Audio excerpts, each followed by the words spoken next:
Good to have you along. It is Sunday, November 16th, 2025. We welcome you in to Fox 5's On the Hill this Sunday. Let's get started with the headlines. You know, life is starting to get back to normal in the DMV region now that the longest ever government shutdown in history is over. But there still seems to be no clear winners in all of this up on Capitol Hill. That bill that funds the government through January, well, those health care subsidies that the Democrats pushed for are still not in the legislation that was signed, and the bill includes carve-outs for SNAP benefits and other programs that are aimed at women and children that will be funded through the end of September next year. For more on this, we want to welcome back in Virginia Democratic Congress Suham Subramanyam. Congressman, good to see you. You voted against this bill. Why?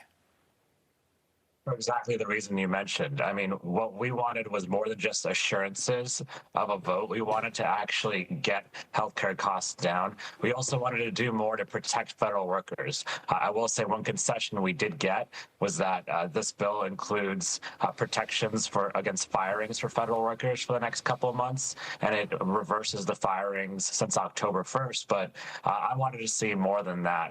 The Trump administration has also shown they don't follow the law. They don't follow Congress. But the biggest thing is these costs are going to go up, and Republicans created this false choice that we had to choose between lowering costs or keeping the government open, and I completely reject that. These last 40 days, we could have spent that lowering costs, but instead we had this. Yeah, but the bill as it stood at the end of September did not extend the Obamacare tax subsidies. The bill that just got signed did not extend the Obamacare tax subsidies. What was the point of all this, and did Democrats cave?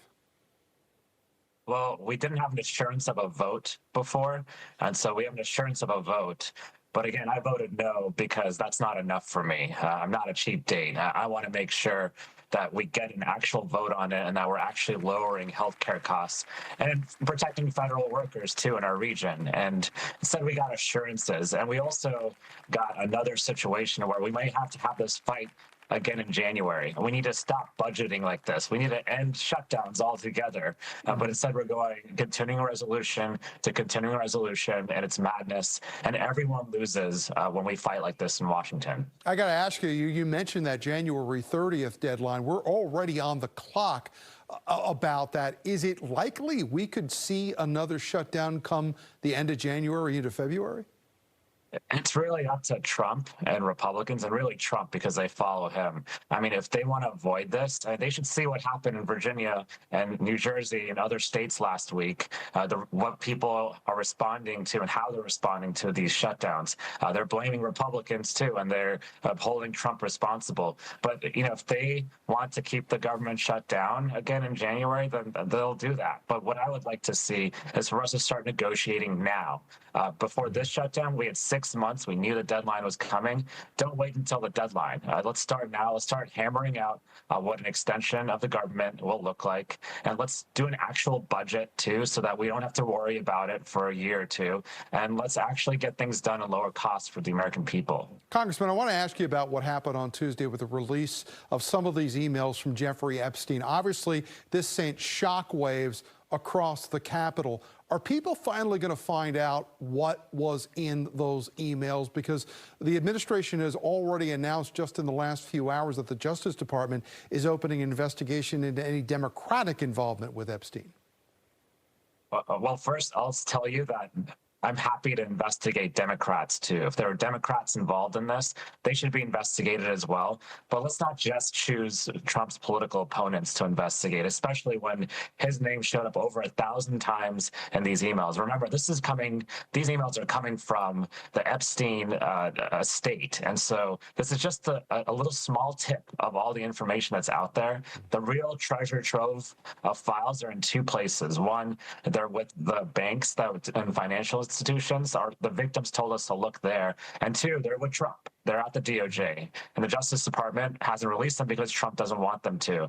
If he releases the files and he did nothing wrong, then this whole story goes away and we can do our investigation, hold people accountable, and move on. I want to move on to something else that was in this bill that reopened the government. Payouts possibly to Republican senators who were investigated as part of the January 6th inquiry. Speaker of the House said he doesn't like that. Somehow it remained in the bill. Are U.S. senators entitled to payouts from the government if they're being investigated? I actually introduced an amendment to strip this measure out. So for those of you who don't know, basically 8 or 9 Republican senators put in the bill that they could line their pockets with taxpayer money in the tune of millions of dollars. But all they have to do is sue the Justice Department. The Justice Department, according to the bill, cannot defend itself the way it normally would. And they'd have to pay out these U.S. senators. That is the most corrupt piece of legislation I've ever seen. And I would have voted no on this bill, even if I'd gotten all the other stuff I wanted, because that is corruption. It undermines trust in our institutions. And if Mike Johnson didn't like it either, then he would have voted against this bill and sent it back to the Senate to make them change it. Or he would have voted for my amendment and sent it back for a change. But what they did by voting for this shutdown deal and voting for that provision is now they're going to do a standalone bill on that the Senate will just ignore, right? But if we continue to put the pressure on them, what I've started hearing now is the U.S. senators are under so much heat that they're backing off of it.